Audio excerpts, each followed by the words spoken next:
కేసీఆర్ కు కాళేశ్వరం వారం రోజులు అప్పగిస్తే తెలంగాణ మొత్తం నీరందిస్తారని బీఆర్ఎస్ కార్యనిర్వాహక అధ్యక్షుడు అన్నారు. రైతులు కన్నెపల్లికి వచ్చి చూసి కాంగ్రెస్ ప్రభుత్వాన్ని నిలదీయాలని పిలుపునిచ్చారు. ఈ ఏడాది ఎల్నినో పరిస్థితులు ఉన్నా కూడా అన్నదాతలకు రేవంత్ రెడ్డి అన్యాయం చేయాలని చూస్తున్నారని ఆరోపించారు. గోదావరి నుంచి వచ్చే పాయను కన్నెపల్లికి కలిపి ఆ నీటిని ఎత్తిపోస్తే రైతులకు పుష్కలంగా పంటలు పండుతాయని తెలిపారు.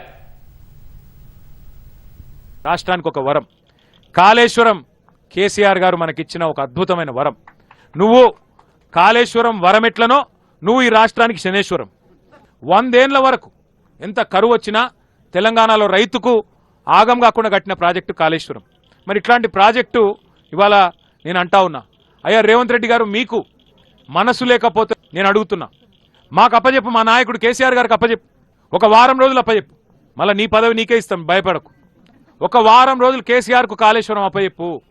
ఒక 4 సిఈలను, కొంతమంది డిఈలను, ఏఈలను, ఎస్సీలని ఒక్క వారం రోజులు అప్పచెప్పు. మొత్తం తెలంగాణ నిండా మళ్ళీ నీళ్లు వారించి చూపెట్టే బాధ్యత మాది. నీకు చేత కాకపోతే మాకు అప్పచెప్పు. ఇవాళ నేను మీ అందరినీ, మా మీడియా మిత్రులను కూడా కోరుతా ఉన్నా, 1,00,000 క్యూసెక్కులు మీ కళ్ళ ముందు నుంచే పోతా ఉన్నాయి. ఇవాళ సింపుల్, ఇక్కడ ఏం లేదు. కన్నెపల్లిలో పంపు లాంచ్ చేస్తే 13.5 కిలోమీటర్లు గ్రావిటీ ద్వారా అక్కడ అన్నారం చేరుతాయి. ఆడికెళ్ళి వెంటనే మరి సింపుల్గా మీరు 93 మీటర్ల నుంచి ఇక్కడ లిఫ్టింగ్ చేయొచ్చు. 97 మీటర్ల మీద ఇప్పుడు పార్కం ఉన్నది. మొత్తంగా ఈరోజు తెలంగాణలో ఇక్కడ చూడొచ్చు మీరు, ఎల్నినో మరింత తీవ్రతరం. 3 నెలల్లో కనీసం గీతెలివి లేదా నీకు? చిన్నగా ఒక పాయ తీసి గోదావరిలో గిన్ని నీళ్ళు వస్తున్నాయి, ఆ పాయ కన్నెపల్లి పంపోజిక్కు మలిపి నువ్వు దాన్ని ముట్టకు, మేడిగడ్డను. సరే నీకు ఇష్టం లేదు, మాకు అర్థమైంది. మేడిగడ్డ ముట్టే అవసరమే లేదు.